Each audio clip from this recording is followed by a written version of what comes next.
Tengan todos ustedes muy buenas tardes. Bienvenidos a este lunes de Lenguaje y Comunicación acá en Puntaje Nacional. Hola a todos los que estaban en el chat, ¿cierto? Que estaban ahí ya saludando.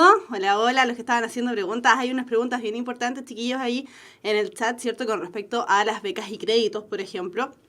Y ojo con dar información errada, no sean mala onda. Las preguntas que estaban haciendo, ¿cierto? Y que es súper bueno partir con esta pregunta, era con respecto a cuándo se postula a becas y créditos. La fecha aún no está del todo clara, ¿cierto? Pero se postula aproximadamente, como dijeron por ahí, entre septiembre, octubre incluso, por ahí. Más o menos como en esas fechas. Así que todavía no es tiempo, pero sí sería bueno que, considerando, ¿cierto?, que vayan a postular a estos beneficios que otorga el Estado, vean, métanse, ¿cierto?, descarguen un formulario FUAS, que es el formulario único de acreditación socioeconómica, si no me equivoco, significan las siglas, y empiecen a desde ya utilizar, ¿cierto?, este formulario que es un borrador. Bájenlo, imprímanlo y vayan rellenándolo junto con las personas que vayan a financiar su carrera, básicamente, ¿cierto? A las personas que vayan a actuar como aval. ¿Por qué? Porque pide datos bien específicos con respecto a años anteriores en relación a los montos de ingreso, montos de egreso, de salud, de AFP y una serie de elementos, ¿cierto? Relativos a las ganancias, ¿cierto? Los ingresos y a los egresos, como decíamos. Así que desde ya busquen en la página becasycreditos.cl. En esa página pueden descargar los formularios FUAS, que son borradores, para que los empiecen a llenar. Y después, cuando ya comience el tema de las postulaciones, ¿cierto?, del llenado electrónico de este formulario, ustedes ya tienen lista la pega más que avanzada y no habría más problema que ese. Así que ojo con las fechas, ojo con los datos, ojo con las páginas. Becasycreditos.cl, que si no me equivoco, ahora le cambiaron el nombre, pero si uno ingresa con ese link, ingresa exactamente a lo mismo. Así que no habría problema con ese link. Ya, chiquillos, qué bueno partir con la clase con ese tipo de preguntas. Comenzamos entonces, ahora sí, la clase de lenguaje, tal como dice ahí, con textos no literarios. Ya nos queda la última patita. Textos no literarios del discurso dialógico. Vamos entonces a comenzar con esto. Decíamos, ¿cierto? Y esto lo hemos dicho ya un montón de veces, pero con esto le damos la bienvenida a las personas que se vienen integrando a las clases de lenguaje y comunicación. Decíamos que la PSU de lenguaje, lo hemos dicho un montón de veces, no mide contenidos, sino que mide habilidades. Y estas habilidades las pone en función del juego que podamos realizar con los diferentes tipos de textos que puedan entrar en la PSU de lenguaje. Estos textos se van a agrupar, ¿cierto?, en tres grandes ramas: la rama del texto literario, el no literario y aquellos textos provenientes de los medios de comunicación masiva. Los textos literarios, narrativo, lírico y dramático, ya los revisamos, ¿cierto? Ya pasamos, podríamos decir, como esa unidad. Estamos ahora en la parte de los textos no literarios, ya revisamos el discurso expositivo, el argumentativo y tal como vieron en la imagen de inicio, ¿cierto? Hoy día ya nos corresponde ver el dialógico y desde ahí en adelante nos vamos hacia los medios de comunicación masiva. Ahora, ojo con esto, chiquillos. Esto no quiere decir, ¿cierto?, porque partimos la clase diciendo que la PSU de lenguaje no mide conocimientos, sino que mide habilidades.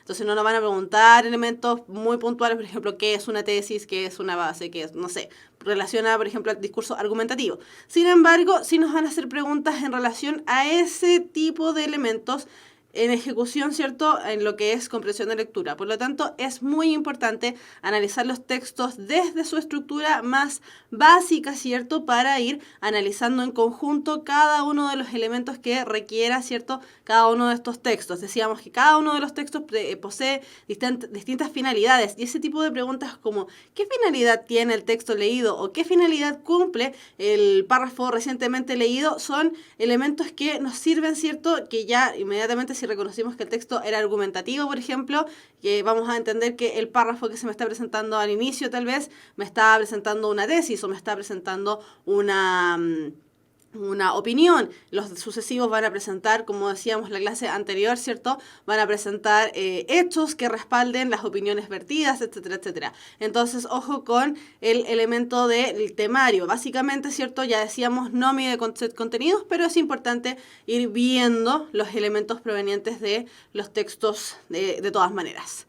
Entonces, decíamos, ¿cierto?, que el texto es un conjunto de enunciados que mediante signos permite entregar un mensaje coherente y cohesionado según el contexto en el que nosotros nos encontremos. Los conceptos de coherente y cohesionado ya los hemos estado revisando, sin embargo igual vamos a ver en mayor medida cuando ataquemos, entre comillas, ataquemos la parte que es de conectores. Nos falta todavía un poquitito para eso porque ya decíamos, nos falta terminar de ver tipos de textos, sin embargo, esos conceptos de coherencia y cohesión ya los podemos asimilar a lo que es los conectores, ¿cierto? A lo que es el entendimiento del texto mismo. Decíamos que los textos, como mencionábamos justamente recién, ¿cierto?, poseen distintas finalidades comunicativas dependiendo de la intención que posea cada uno de ellos. Y también decíamos, ¿cierto?, que los textos los textos que aparecen poseen distinta intención y también extensión en relación a los años anteriores. Decíamos que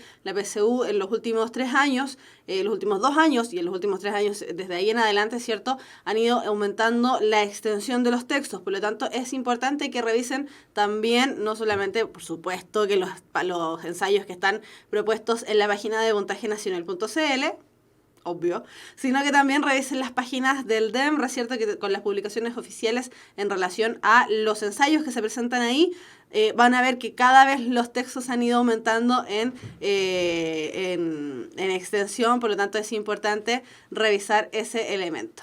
Entonces, como decíamos, estamos viendo, ¿cierto?, la parte que es los textos no literarios. Ya avanzamos, dejamos los textos literarios atrás, le dimos una patadita y dijimos, hasta aquí llegaron. Vamos hasta los textos no literarios, que ya los llevamos, esta es la tercera clase que estamos revisando este tipo de textos. Y decíamos que estos tipos de textos no poseen en su mayoría una finalidad estética, es decir, no buscan ser atractivos para nosotros como lectores en términos de que no nos llaman a imaginar, sino que lo que presentan, ¿cierto?, es la verdad lo más verazmente posible. Por eso en los textos no literarios encontrábamos de ejemplo las noticias, precisamente porque las noticias, al responder a preguntas, ¿cierto?, qué, cómo, cuándo, dónde, por qué, etcétera, etcétera, las que se conocen como las 5 Ws en el inglés.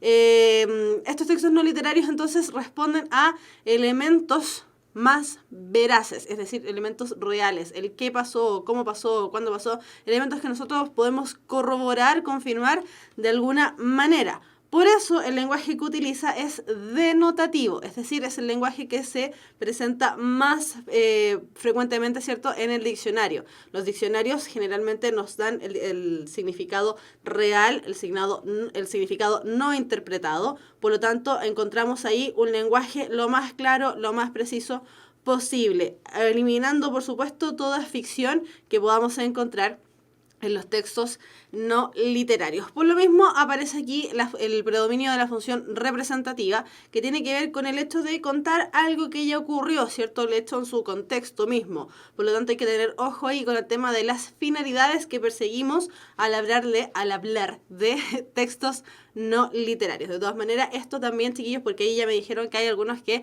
se están recién conectando, ¿cierto?, a las clases de puntaje nacional. Todos estos elementos nosotros ya los vimos, pueden revisarlos, como ya decíamos, en el canal de YouTube de Puntaje Nacional.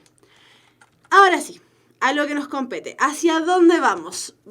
Dijimos que el día de hoy íbamos a hablar con respecto al discurso dialógico, pero para hablar de este tipo de discurso, que ya el nombre nos anuncia, ¿cierto?, el nombre ya nos dice que vamos a hablar acerca del diálogo, es necesario revisar y recordar un elemento, ¿cierto?, que seguramente vieron en el colegio, que es el esquema comunicacional.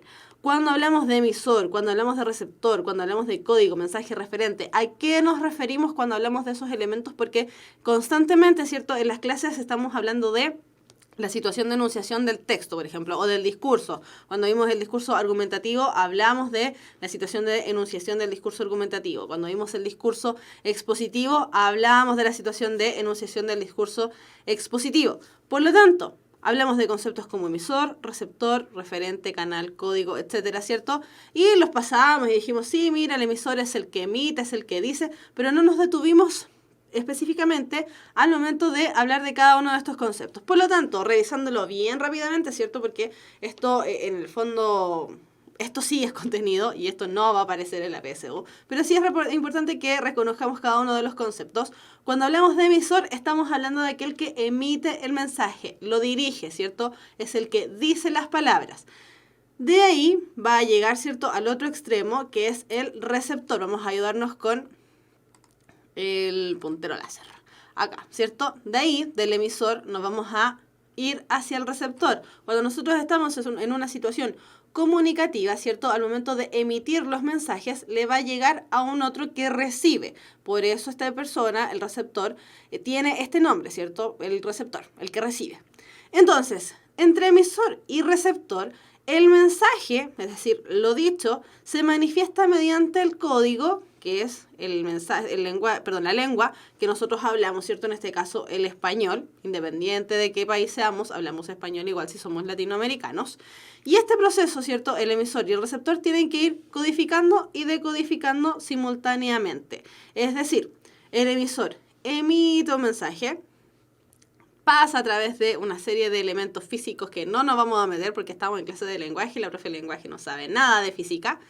Llegan hacia el receptor, ¿cierto? El receptor los lee, los decodifica y al momento en que el receptor contesta lo que el emisor le dice, el emisor pasa a ser receptor, el receptor pasa a ser emisor, se procede a hacer un elemento, ¿cierto?, de decodificación y codificación simultánea y nos vamos ahí en un intercambio de roles, ¿cierto?, entre emisor y receptor. Siempre generando entonces al momento del diálogo, porque el discurso dialógico es diálogo, siempre tomando en consideración que estamos en una situación de intercambio de roles, donde el emisor pasa a ser receptor, el receptor pasa a ser emisor y así sucesivamente. Por lo tanto, el mensaje se transmite siempre de manera lineal entre uno y otro, generando una especie de, podríamos decir, de pimponeo. Entonces, ojo con esto, cuando hablamos de discurso dialógico, entonces vamos a hablar del diálogo. El diálogo o el discurso dialógico es un discurso colaborativo de interacción directa entre los hablantes. Por eso era importante revisar, ¿cierto?, súper rápidamente y súper someramente el tema de cómo se produce el esquema comunicacional. Cómo de emisor pasamos nuevamente a receptor y de receptor pasamos otra vez a ser emisores. Los discursos dialógicos, cualquiera sea estos, presentan una estructura formal o informal dependiendo del tema a tratar. ¿Por qué? Porque muchas veces, nosotros aquí de hecho estamos tratando de comunicarnos, ¿cierto? Ustedes a través del chat, nosotros acá desde puntaje nacional, ¿cierto? Vamos emitiendo una cierta cantidad de información donde nosotros, dependiendo del tema, vamos utilizando distinto tipo de lenguaje, vamos utilizando una situación más formal o menos informal, ¿cierto? De hecho, pensemos que esta es una clase que podría estarse realizando en una sala, por lo tanto sería una instancia más formal, pero como lo estamos transmitiendo vía streaming para sus casas, donde ustedes pueden estar acostaditos ahí tomando tecito, porque a lo mejor hace frío donde ustedes se encuentran, ¿cierto? Pueden estar viendo la clase igual, se genera una situación más informal.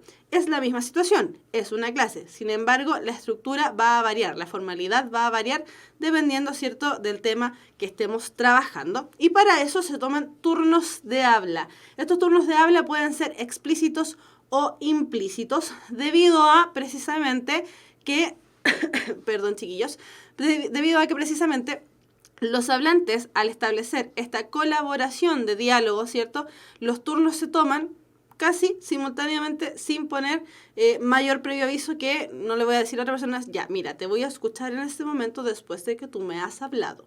Ahora que tú me has hablado, yo procederé entonces a contestarte. No necesito estar haciendo ese tipo de enunciación de lo que voy a hacer, sino que simplemente me mantengo callada mientras el otro me está hablando y mientras yo estoy hablando, espero también lo mismo del otro. Por eso estos turnos de habla son explícitos o implícitos, como vamos a ver más adelante. Ahora, la extensión de este tipo de discurso va a variar dependiendo de las cargas emotivas que posean los hablantes, el nivel de información, los intereses y las intervenciones de los interlocutores, entre otros. Las conversaciones siempre pueden ir variando una a otra. Ahora, uno de los elementos importantes y un concepto que también hemos revisado en clases anteriores es precisamente que la relación que se establece entre los hablantes puede ser simétrica o asimétrica dependiendo del tema que se trate. Ahora, Estuve revisando, ¿cierto?, las clases anteriores y sobre todo pensando en el chat, porque la interacción que nosotros tenemos mayoritariamente es precisamente ahí. Los conceptos de asimétrico y simétrico como que todavía quedan un poco ahí, un poquitito al debe, ¿cierto? Entonces, para que quede más claro aún, cuando hablamos de relación asimétrica entre los hablantes, estamos hablando de una relación donde ambos, es decir, emisor y receptor, cumplen distintos roles, es decir, existe una relación de lejanía entre ellos, estableciendo generalmente diversos grados de conocimiento sobre el tema del que se está hablando. Decíamos, las clases anteriores lo estuvimos diciendo, el concepto de asimetría es un concepto tomado desde las matemáticas. Si nosotros pensamos en un elemento geométrico, pensemos en un círculo, ¿cierto? Si nosotros partimos por la mitad, ese círculo, ambas partes debiesen ser exactamente iguales. Si la parte se mueve, cambia, muta su forma, ya no son iguales cada una de ellas, por lo tanto son asimétricas. En el caso de las relaciones que nosotros establecemos con otros hablantes, también se generan este tipo de relaciones asimétricas. Nosotros no siempre somos iguales al que se nos está presentando, porque el otro probablemente va a saber más o menos del tema que se está trabajando en relación a mi propia persona. Por eso, ¿cierto?, la relación que se establece generalmente entre padres e hijos, profesores, alumnos, doctores, pacientes, son relaciones asimétricas, porque uno tiene una relación de jerarquía mayor en relación al otro. Lo que ocurre, ¿cierto?, en la imagen de allá cuando nosotros vamos al doctor, y esto lo vimos como ejemplo en el texto expositivo que estuvimos revisando hace algunas clases atrás. Cuando nosotros vamos al doctor y tenemos alguna enfermedad, algún tipo de dolencia, el doctor nos manda a hacer una serie de exámenes, ¿cierto? Y cuando llegamos nuevamente con los exámenes, él nos dice una serie de palabras que generalmente son nuestro diagnóstico. No siempre entendemos este diagnóstico y es deber del doctor explicarnos lo que ocurre. Por lo tanto, en esa relación, ¿cierto?, donde el doctor sabe más que yo, de hecho yo ya estoy recurriendo a otra persona para que me diga lo que tengo, se está generando una relación de asimetría, ¿cierto? Por ejemplo, ya, le dice, según los exámenes, don Juan, usted no tiene nada. Entonces don Juan responde, pero ¿cómo si me siento tan mal? Y el médico le dice, es probable que se trate de algo psicosomático. Lo derivaré con un psiquiatra. Entonces, en ese tipo de relaciones, donde el doctor sabe más que el otro, donde uno recurre a un otro porque precisamente es la autoridad, ¿cierto? Está en una jerarquía mayor en relación a mi propia persona, estamos hablando de una relación asimétrica, donde las dos personas o las dos partes, ¿cierto?, los dos hablantes, emisor y receptor, no son iguales. Por otro lado, teníamos la relación simétrica, que es, ¿cierto?, que ahí le sacamos simplemente la A, que es la relación simétrica, donde se establecen relaciones de igualdad, donde los hablantes cumplen exactamente el mismo rol uno con otro, es decir, nos conocemos, tenemos el mismo grado de conocimiento, somos pares, somos iguales. Por eso en el ejemplo habla acerca de la relación que se establece entre amigos, entre hermanos, entre compañeros de curso, varios más. ¿Por qué? Porque están en la misma situación que yo, porque estamos en un grado de simetría exactamente igual. Jerárquicamente ninguno de los dos sabe más que el otro sobre el tema del que se está tratando. Jerárquicamente ninguno de los dos es mayor o mejor que el otro. Por eso en el ejemplo, ¿cierto? Dice, Daniel, entonces supe que te casas. Matías le responde, exacto. Y por supuesto estás invitadísimo a la boda. Daniel le dice, qué felicidad, y deja que te cuente, yo también me caso. Ambas personas, ¿cierto? Son chistosos, chiquillos, en el chat, me hacen reír. Entonces, en este sentido, ¿cierto? Daniel y Matías, al parecer, son amigos, ¿cierto? Y entre ellos se establecería entonces una relación de simetría. Son exactamente iguales. De hecho, se están invitando al matrimonio uno con el otro. Están ahí todos súper felices. Entonces, ojo con la relación simétrica y asimétrica. En la simétrica son iguales. En la asimétrica son distintos. Solamente le agregamos una A la palabra y ya le quitamos un elemento, ¿cierto? Que es, en este caso, la simetría. Ya. Ahora pasamos entonces, ahora sí, al discurso dialógico. Decíamos que el discurso dialógico, la extensión que posea, ¿cierto? Y la estructura que posea va a ser más o menos libre dependiendo del tema a tratar. Sin embargo, la mayoría de los discursos dialógicos que nosotros establecemos constantemente en nuestra cotidianidad se establecen con la misma estructura. La estructura, si se fijan, ¿cierto? Que habla de apertura, orientación, objeto de la conversación y conclusión, es la misma estructura de cualquier otro tipo de texto. Introducción, desarrollo, conclusión. Lo mismo, cambia el nombre, nada más. Cambian los nombres, ¿cierto? A lo mejor le agregamos algún paso de más en relación a los otros, pero nos vamos parejito hacia el final. Apertura, orientación, objeto de la conversación, conclusión, introducción, desarrollo, conclusión. El esquema básico de absolutamente cualquier texto, cualquiera, da lo mismo, cualquier texto sigue esta misma estructura. Es un esquema básico, por eso es cualquiera.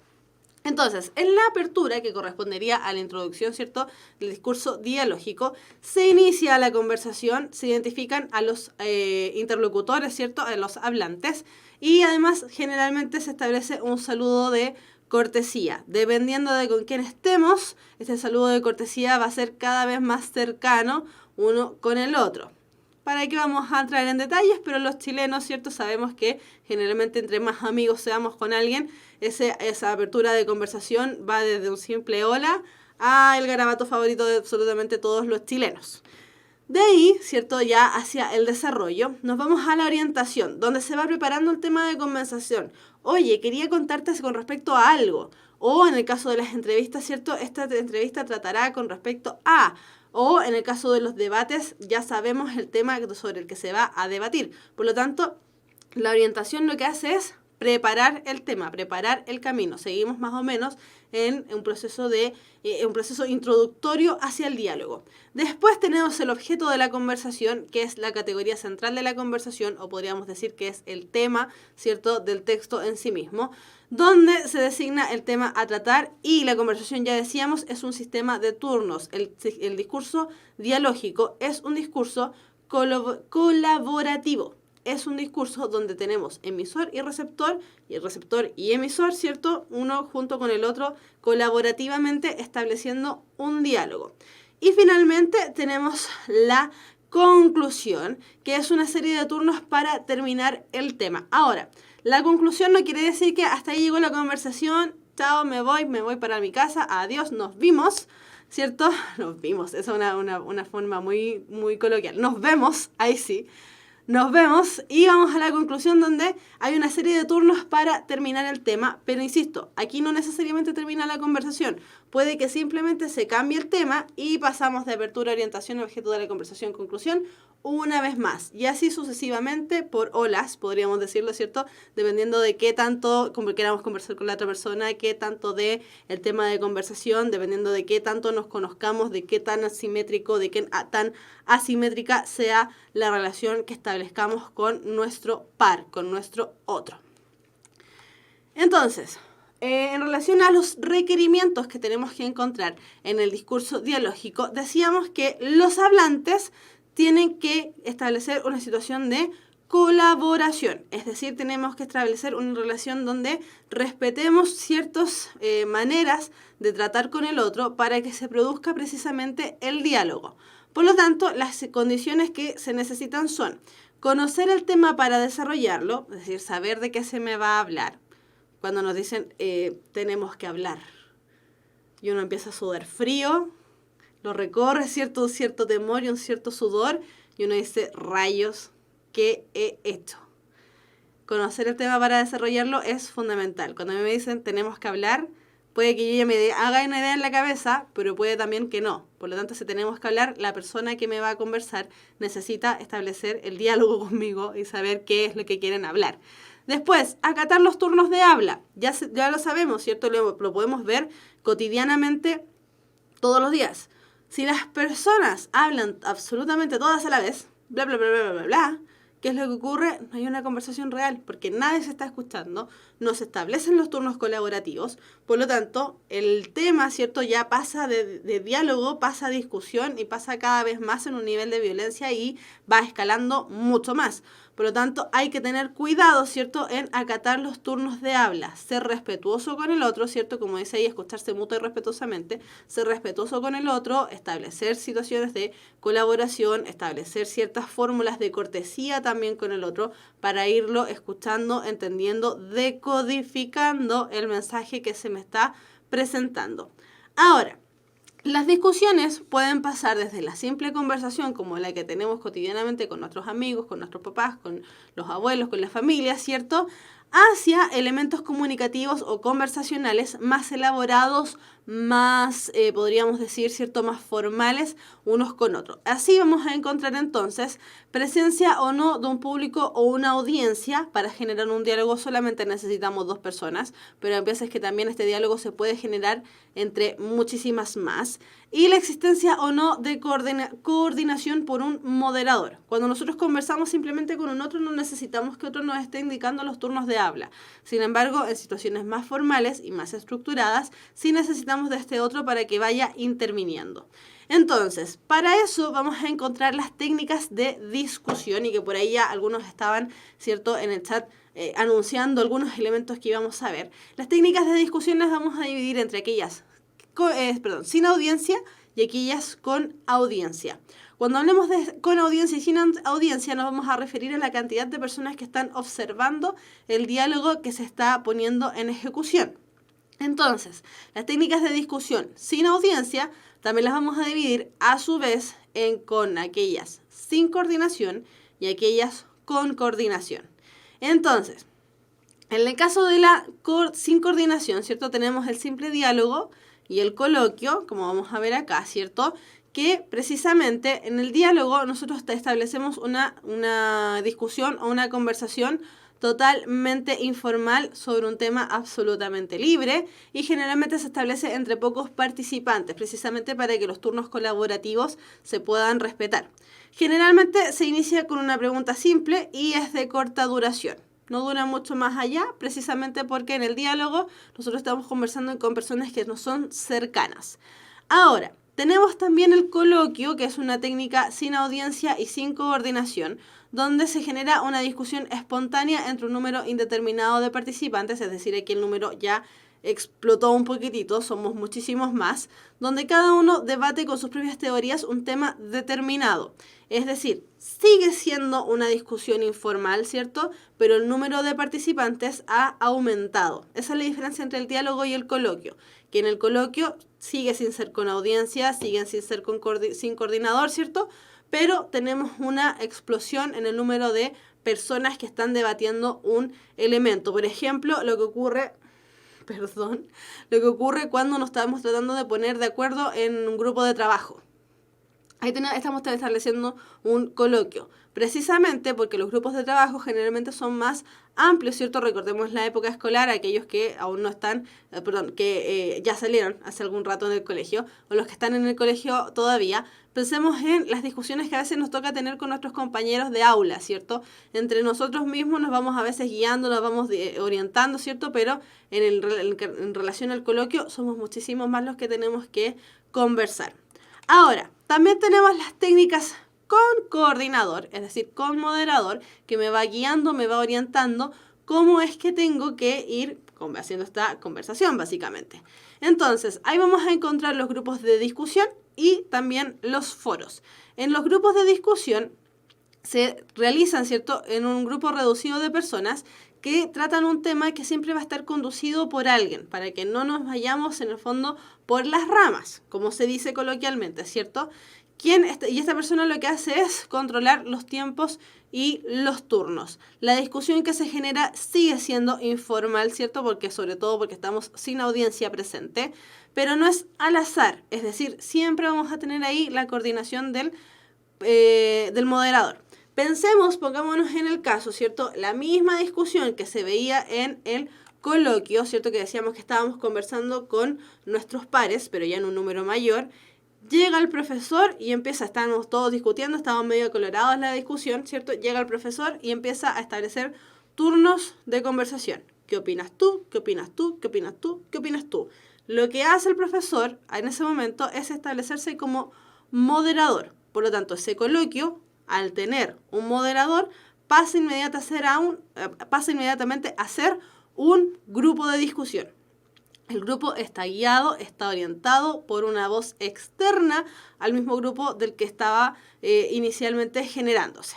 Después también tenemos el foro, ¿cierto?, donde un grupo numeroso de personas lo que hace es discutir informalmente un tema del que los asistentes participan libremente. Estamos ahí por libre y espontánea voluntad, ¿cierto? Y estamos discutiendo un tema, pero siempre guiados por un moderador. La diferencia entre grupo de discusión y foro es que en el foro nosotros ya sabemos básicamente hacia qué nos estamos enfrentando, mientras que en la discusión no necesariamente es así.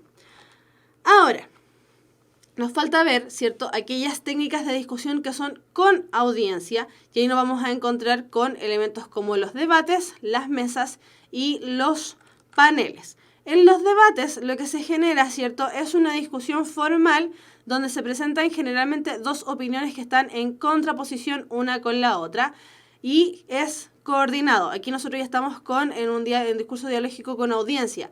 Los debates, ¿cierto?, los elementos más cercanos que nosotros encontramos a los debates de manera actual y fácilmente encontrable, ¿cierto?, es precisamente entre los debates presidenciales, como lo que ocurre aquí en Los Simpsons.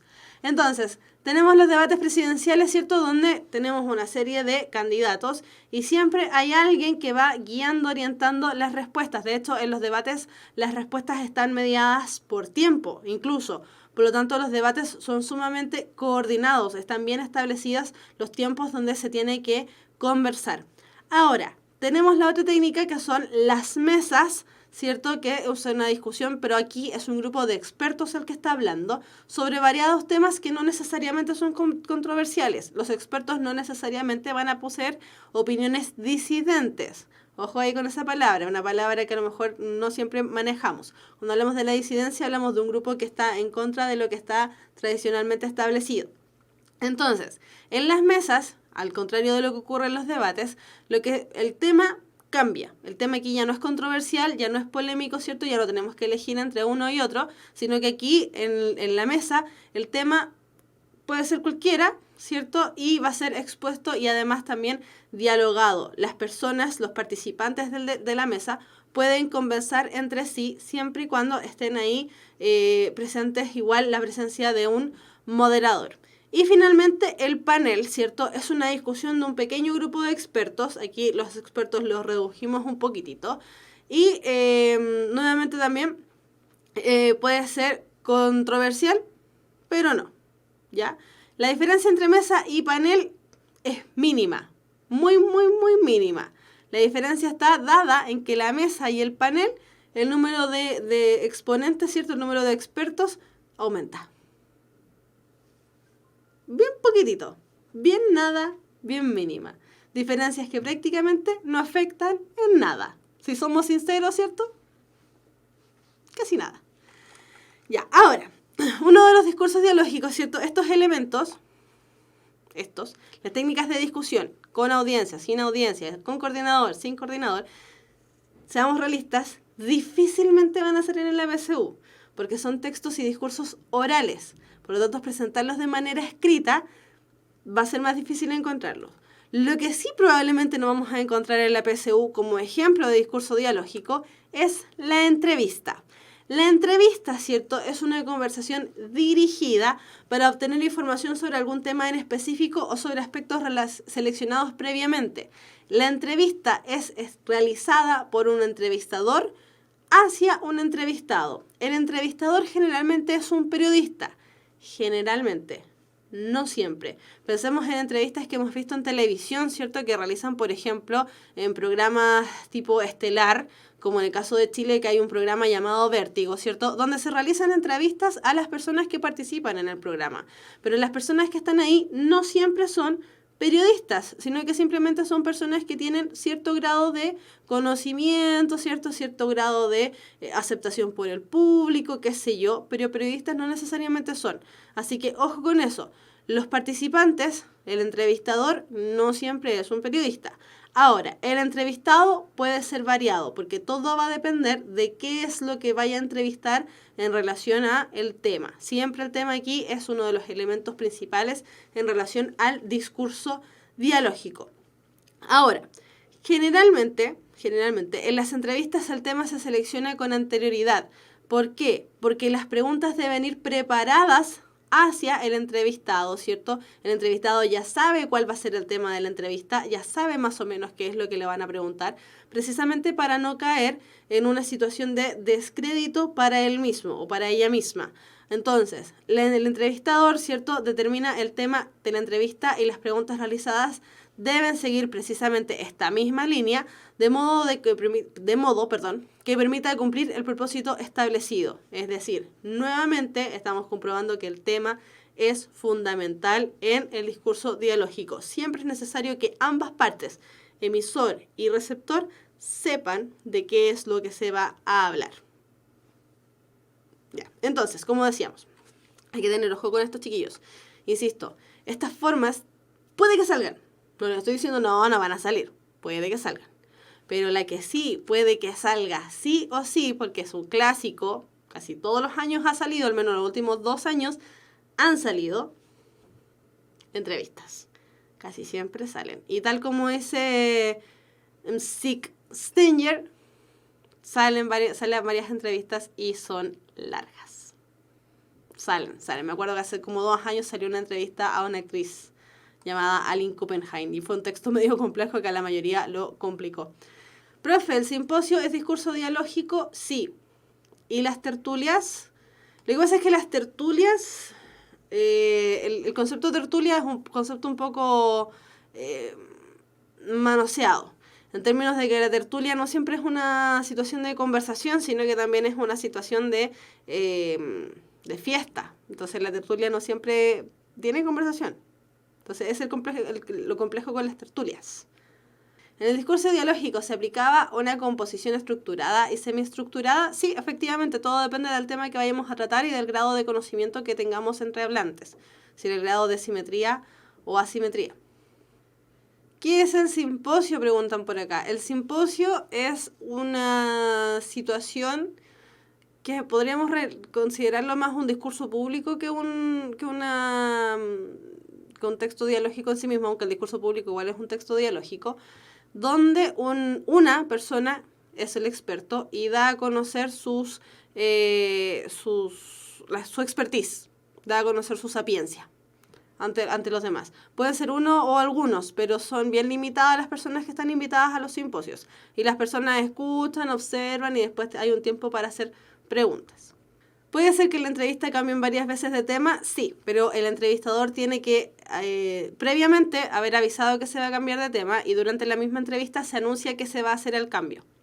¿El debate se puede considerar como parte del discurso argumentativo? Por supuesto. Chiquillo, el tema de los discursos no es solamente que haya un discurso presente en ese tipo de discurso. El debate, ya decíamos, ¿cierto?, es polémico. Por lo tanto, al contraponer 2 opiniones distintas, va a ser también argumentativo, sin duda.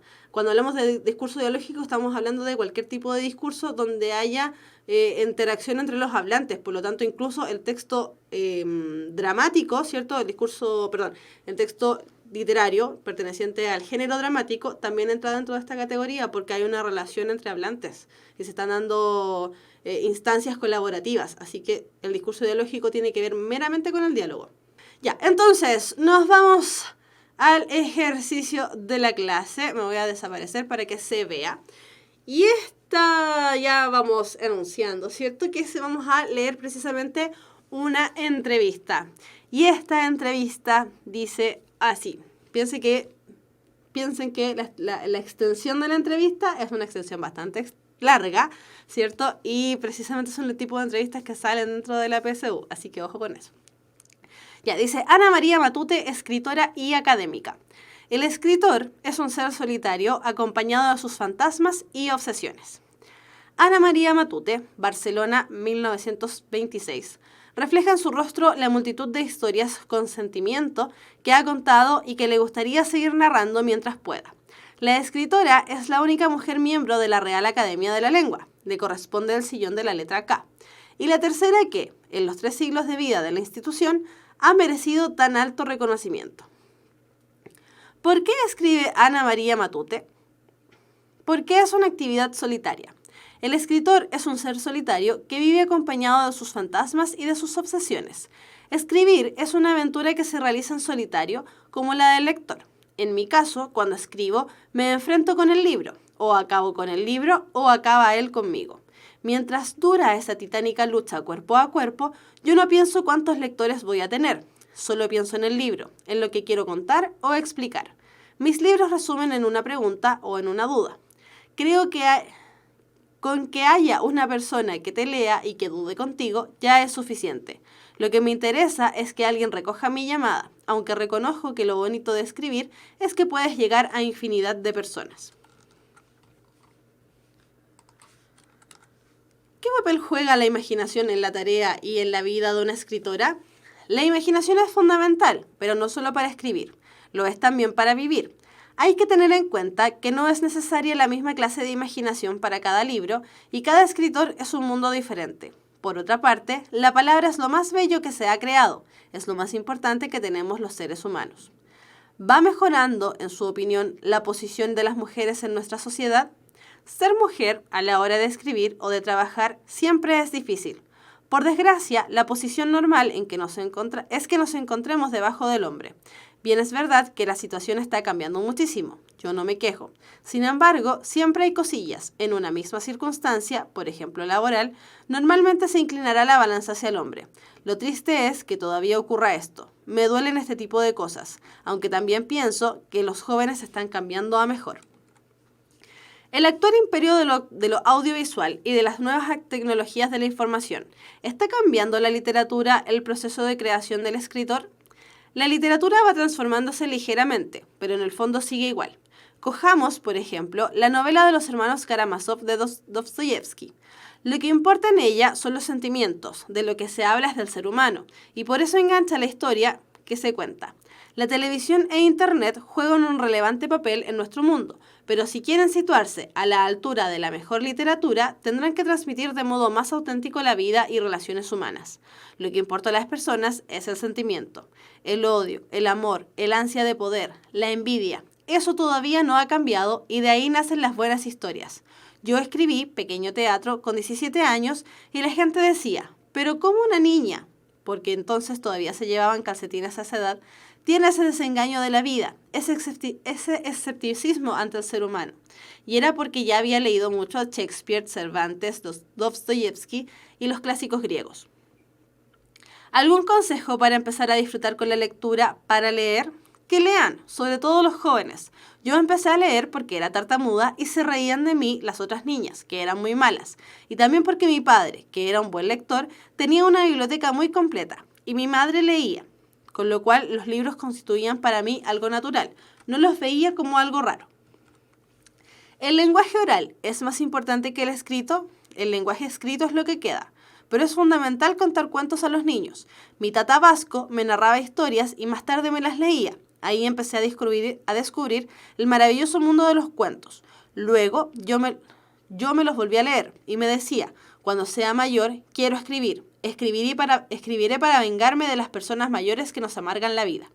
Su discurso de entrada a la Academia de la Lengua lo tituló En el bosque. ¿Por qué? De pequeña, en Mansilla de la Sierra, me escapaba al bosque y descubrí que era fascinante, que allí la oscuridad resplandece y que el vuelo de los pájaros escribe antiguas palabras donde han brotado todos los libros del mundo. Jamás había experimentado, ni volvería a experimentar en toda mi vida, una realidad más cercana, más viva. En el bosque puede ocurrir todo, lo más espantoso y lo más maravilloso. Allí la vida se llena de espiritualidad. Allí está el contraste entre la ferocidad y las figuras relucientes. ¿La fantasía se opone a la realidad? La fantasía forma parte de la realidad, porque nuestros sueños, nuestros deseos y nuestra memoria son parte de la realidad. Por eso me resulta tan difícil desentrañar, separar la imaginación y la fantasía de las historias más realistas, porque el realismo no está exento de sueños y fabulaciones. Entonces, fíjense, ¿cierto?, cómo al inicio del texto se nos dice que Ana María Matute es una escritora y es una académica. Se extrae una de las frases que ella menciona dentro de su texto, ¿cierto? La extraen y la ponen como título y después se nos va diciendo quién es básicamente Ana María Matute. Y desde esa manera, ¿cierto? Desde ese punto de vista, las preguntas todas se van enlazando precisamente con esto. ¿Por qué escribe Ana María Matute? ¿Qué papel juega la imaginación? ¿Va mejorando su posición de las mujeres en nuestra sociedad? Sería absurdo que le preguntasen eso a cualquier otra persona, ¿cierto? Considerando que cualquier otra persona a lo mejor no tiene algún rol específico dentro de su mismo género, ¿cierto? Y en la introducción se nos dice que es la tercera que ha merecido un alto reconocimiento dentro de una institución como la Real Academia de la Lengua. ¿Cómo se maneja ella un poco con el tema de lo audiovisual y las nuevas tecnologías? Precisamente considerando que es una persona bastante mayor, ¿cierto? Es una persona que nació en el año 1926, muy antigua, muy antigua. Trata de darle consejo a las personas más jóvenes, ¿cierto? Habla acerca del lenguaje oral, precisamente toma los elementos con respecto a el discurso de entrada que hizo la Real Academia de la Lengua y finalmente trabaja con el tema de la fantasía. Entonces, pregunta. Ya, la pregunta dice así: ¿qué función tiene el párrafo bajo el titular del texto? A. Presentar a la protagonista de la entrevista. B. Dar cuenta del contexto de la entrevista. C. Motivar la lectura de la entrevista. D. Hacer una síntesis de la entrevista. E. Cumplir con una fórmula de cortesía. Ya, dicen varios que es la B, hay algunas A y hay algunas D también, me parece. Claramente hay una F que no tiene nada que ver, pero bueno, vamos a aceptar su F. Ya, vamos a ver entonces cuál será la alternativa correcta, ¿cierto? Y antes de eso, recordemos que el párrafo al que nos estábamos refiriendo es precisamente al que mencionamos con anterioridad, ¿cierto? Que nos dice que Ana María Matute refleja en su rostro la multitud de historias, con sentimiento que ha contado y que le gustaría seguir narrando mientras pueda, bla, bla, bla, bla. Nos cuenta quién es Ana María Matute, básicamente. Entonces, como nos cuenta básicamente lo que hace Ana María Matute, quién es Ana María Matute, lo que se presenta es a la protagonista de la entrevista que se presentó, ¿cierto? O que se iba a presentar porque era el primer párrafo. Por lo tanto, ¿qué función tiene este párrafo? Presentar a la protagonista de la entrevista. ¿Dar cuenta del contexto de la entrevista? No. ¿Por qué no? Porque el contexto de la entrevista tendría que ver con el contexto situacional. Es decir, por ejemplo, sentada en su café favorito, Ana María Matute nos recibe para responder una serie de preguntas relacionadas con su vida y obra. Ahí tendríamos una pregunta de contexto, por poner un ejemplo, ¿cierto? ¿Motivar la lectura de la entrevista? No, tampoco. ¿Por qué no? Porque la verdad es que la motivación la agarramos en el título, no en lo demás. ¿Hacer una síntesis de la entrevista? Tampoco, porque la síntesis generalmente se hace al final, ya hacia la última pregunta, donde el entrevistador, ¿cierto?, le hace preguntas en torno a su obra. ¿Cumplir con una fórmula de cortesía? Tampoco, porque la fórmula de cortesía se establece entre los hablantes, y esa simplemente era la introducción a la entrevista misma. Por lo tanto, esto de cumplir con una fórmula de cortesía sería decirle: hola Ana María Matute, ¿cómo estás tú? Ahí tendríamos una fórmula de cortesía. Si no, no. Entonces, la función que tenía el párrafo bajo el titular del texto era precisamente presentar a la protagonista de la entrevista. Básicamente, quién es, porque no necesariamente nosotros vamos a saber de quién estamos hablando, quién era Ana María Matute, por ejemplo. Y... ¡chan! Pregunta de desafío de la Universidad Mayor. Vamos con una pregunta un poquitito más compleja en torno a esta larga entrevista. Ojo, chiquillos, con el tema de la extensión de los textos que estamos presentando. Pregunta desafío entonces de la Universidad Mayor. ¿Qué significa para la autora que la fantasía forma parte de la realidad? Vamos a leer el párrafo, aunque recordemos, ¿cierto?, que esto no se hace cuando estemos en la PSU, no es buena técnica, no hay que hacerla. Ya, ¿la fantasía se opone a la realidad? La fantasía forma parte de la realidad, porque nuestros sueños, nuestros deseos y nuestra memoria son parte de la realidad. Por eso me resulta tan difícil desentrañar, separar la imaginación y la fantasía de las historias más realistas, porque el realismo no está exento de sueños y fabulaciones. Entonces, ¿qué significa para la autora que la fantasía forme parte de la realidad?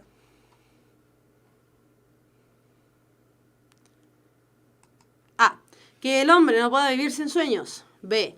Que la realidad es inabordable para entenderla en sí misma. C.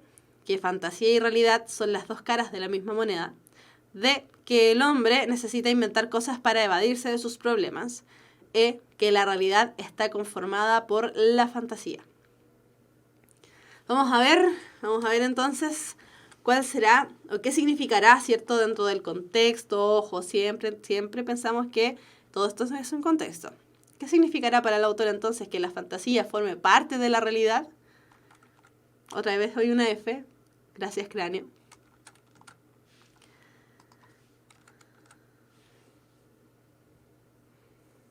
Esta era una pregunta compleja. La sé, no la sé porque es bonita el biólogo, nada que ver. Significa para la autora que la fantasía forma parte de la realidad, que fantasía y realidad son caras de la misma moneda. ¿Por qué? ¿Por qué? Dice, la fantasía forma parte de la realidad, es decir, son complementarias, no se aleja una de la otra, están ahí las dos juntas. Porque nuestros sueños, nuestros deseos y nuestra memoria son parte de la realidad, están ahí junto con nosotros. Por eso me resulta tan difícil desentrañar, separar la imaginación y la fantasía de las historias más realistas, porque el realismo no está exento de sueños y fabulaciones. Es decir, la fantasía y la realidad corresponden exactamente al mismo elemento, pero uno y el otro son caras opuestas, ¿cierto? Pero están juntas, igual que la moneda. ¿Que el hombre no puede vivir sin sueños? Eso la verdad es que lo dice antes en relación a la lectura, ¿cierto? Porque en el fondo tenemos que motivarnos a leer. ¿Que la realidad es inabordable para entenderla en sí misma? No, porque de hecho ella menciona que ella trabaja el tema de la realidad en sus obras, pero lo hace en relación a la fantasía igual. ¿Que el hombre necesita inventar cosas para evadirse de sus problemas? Nada que ver. Ahí sí que ya nada que ver, ni por si acaso. ¿Que la realidad está conformada por la fantasía? Si nosotros dejamos y decimos, porque la mayoría contestó que era la letra E, ¿cierto?, que la realidad está conformada por la fantasía, eliminamos la realidad y nos quedamos solamente con la fantasía. Por lo tanto, la letra E, ¿cierto?, elimina uno de los elementos fundamentales que ella menciona al momento de hablar acerca de la realidad. Entonces, la letra E no podía ser solamente por eso, porque habla acerca de que está conformada por la fantasía. No está conformada por la fantasía. Realidad y fantasía están juntas dentro de lo que es una vida diaria, cotidiana, ¿cierto? O en términos literarios de lo que hacía Ana María Matute, tenía que ver con exactamente lo mismo. Realidad, fantasías, todo junto por el mismo carril. Es el yin y el yang, como dicen ahí en el chat. Ya. Entonces, pregunta, ¿la marca textual sería desentrañar la fantasía de la realidad? Efectivamente, ahí está la marca textual. Más que la marca textual, podríamos decir que la pista textual, aunque es lo mismo, pero claramente ahí está la pista, desentrañar, separar, eviscerar prácticamente, ¿cierto? La fantasía de la realidad. Entonces, ¿ven? Las preguntas de desafío son cada vez más desafiantes. Pregunta de desafío, desafiante, sí, ya. Pregunta de desafío entonces ha concluido y con eso también concluimos el tema del discurso dialógico. Para ir haciendo un resumen, ¿cierto? Sobre todo para los que llegaron atrasados, que habían algunos que estaban diciendo en el chat que habían llegado atrasados. Cuando hablamos de discurso dialógico, entonces vamos a hablar de un discurso elaborado por hablantes. El discurso dialógico entonces va a ser diálogo. Y con esto inmediatamente respondo una de las preguntas que salió en el chat, no me acuerdo quién fue, precisamente, ¿cierto? Que decían que el discurso dialógico entonces solamente era oral. No, de hecho aquí con este ejemplo en la entrevista vimos que el discurso dialógico no solamente es oral, sino que también podemos apreciar su versión por escrito. Ya, ojo con eso, el discurso dialógico entonces, si bien tiene que ver con el diálogo, también podemos apreciar su parte escrita. La estructura formal o informal va a depender del tema a tratar, pero uno de los elementos centrales y más importantes del diálogo o del discurso dialógico es precisamente el tema que se va a tratar. Este elemento, el tema, debe ser conocido por emisor y receptor para poder establecer un diálogo eficiente, eficaz, veraz, utilitario, básicamente. El diálogo toma turnos, dice. El diálogo toma turnos de habla explícitos o implícitos. En el caso, cierto, por ejemplo, de los debates donde teníamos la presencia de un moderador, el turno de habla va a ser totalmente explícito, porque es el moderador quien da paso, cierto, quien da parte al diálogo de las personas que están ahí presentando su ponencia. Sin embargo, también tenemos una toma de turnos implícita, cuando nosotros simplemente conversamos con un otro y esperamos que el otro me responda para seguir la conversación. Independiente de si esta conversación la estamos realizando de manera oral, ¿cierto? Que generalmente se producen de esa manera, o la estamos realizando por escrito a través, por ejemplo, de algún soporte como un chat. Por lo tanto, el discurso dialógico, insisto, eliminar la idea de que el discurso dialógico solamente se da en la manera oral, porque también estamos viendo que se da de manera escrita.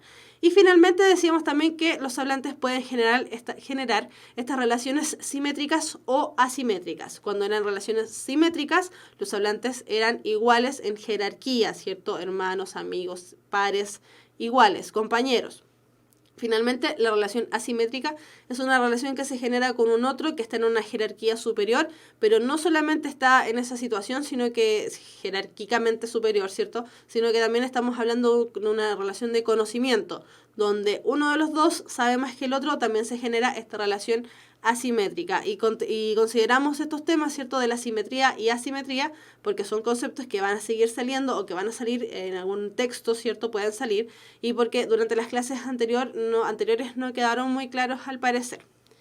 ¿Ya? Entonces, con eso damos por concluida la clase y nos vamos ahora sí que a las preguntas, a las últimas preguntas que podamos extraer de la clase misma. Me voy a devolver, ¿ya?, para ver si es que hay alguna alguna pregunta que no haya quedado muy clara. Ricardo Orellana, ¿se supone que el emisor sabe más del tema que el receptor o no? No necesariamente. Dijimos también que los diálogos se establecen en simple conversación. Y las simples conversaciones no necesariamente uno sabe más que el otro. Puede ser un diálogo sobre el día, ¿cierto? A veces esas conversaciones informales, esas conversaciones bien triviales, en torno así como, uy, hace calor, sí, hace tanto calor. Le dijeron que toda la semana iba a hacer calor, bla, bla, bla, bla. No hay una relación de asimetría, mayormente. Depende del tema. Entonces les decía, chiquillos, uno de los elementos fundamentales y principales del discurso dialógico es el tema a tratar. ¡Qué buena pregunta! Se mandó Scarlett Ruiz. El texto dialógico también tiene que ver con... el texto dialógico también tiene que ver con cómo reconocer voces en un texto, como las comillas, por ejemplo. Sí, efectivamente, también. El discurso dialógico, chiquillos, si bien se enmarca dentro de lo que es el texto no literario, ¿cierto?, porque efectivamente es un texto no literario. Dijimos que en los textos no literarios aparece el tema de la función representativa del lenguaje, que aparecen elementos mayoritariamente denotativos, etcétera, etcétera. Todo lo que corresponde al texto no literario. En el discurso ideológico también podemos enmarcar algunos elementos literarios como, por ejemplo, ya lo decíamos, el género narrativo, ¿cierto?, que se constituye por los diálogos de los personajes, y los elementos narrativos como el diálogo, las voces narrativas, ¿cierto?, que estaba presentando Scarlett. Así que sí, no centremos solamente el discurso dialógico a lo que es no literario, sino que aquí también podemos agarrar parte de los elementos del discurso literario y que tiene que ver básicamente con los elementos del diálogo. Discurso dialógico, diálogo, inmediatamente. Profe, ¿la dialéctica es un discurso dialógico? Sí, efectivamente, la palabra dialéctica también está ligado al diálogo. Pensemos en la argumentación dialéctica, tiene que ver y está dirigida precisamente a al debate, y la argumentación dialéctica también tiene que ver con el tema de presentar una contraargumentación. Así que sí, la dialéctica tiene que ver con el diálogo. Discurso dialógico, sí. El contexto en una entrevista siempre hará referencia al ambiente y o situación. ¿Puede ser también a la temática a tratar? Sí, también. También puede ser con respecto a la temática que se va a tratar. En esta entrevista abordaremos, por ejemplo, elementos de contingencia que tengan que ver con lo último que le ha pasado al entrevistado, al entrevistado. Sí, también puede ser sobre la temática que se vaya a tratar. La palabra contexto es una palabra súper engañosa, chiquillos. Ya, de hecho, si lo buscan en internet van a salir un montón de acepciones. Por lo tanto, hay que tener ojo con la palabra contexto. No solamente situacional, ¿cierto? Sino que también puede ser con respecto a los temas que se vaya a tratar. Mayra González dice, aún no me pasan esto en el preu. Se lo van a pasar, porque es un tema que sale en la PSU. En un foro sería entonces de manera explícita. En un foro sería entonces de manera... Sí, sería de manera explícita. ¿Habrá clase de mate esta semana? Chuta, no sé. Tienen que estar atentos a las redes sociales, chiquillos, porque la semana anterior, si no me equivoco, la profe estaba enfermita. Así que con respecto a la clase de matemáticas de esta semana, estén atentos ahí al Facebook de Puntaje Nacional, que lo encuentran por puntajenacional.cl, y también al Instagram. También pueden encontrar ahí la información. ¿Una clase es un discurso? Sí, es un discurso expositivo. ¿A qué se refiere implícito y explícito? Depende. Depende de lo que estemos hablando. Depende de qué apellido tenga el implícito y explícito. Cuando estábamos hablando en esta clase de implícito y explícito, estábamos hablando de los turnos conversacionales. ¿Cierto? Que pueden estar explícitos, es decir, hay un moderador guiando la conversación. E implícito, cuando nosotros no necesitamos ningún moderador, simplemente sabemos que tenemos que esperar mientras el otro habla, esperar, escuchar y de ahí contestar. ¿Ya? Ahora, con respecto al implícito y explícito en literatura o en temas de comprensión de lectura, ahí ya es otro tema. Ya, entonces, al parecer no hay más preguntas, chiquillos, chiquillas. Terminaríamos entonces la clase del día de hoy por esta ocasión. Chiquillos, la próxima clase, tal como vemos, ¿cierto?, siempre al inicio de las clases, la próxima clase ya estaríamos hablando con respecto a textos de los medios de comunicación masiva. Así que harta atención ahí porque ese tipo de texto también sale harto en la PSU.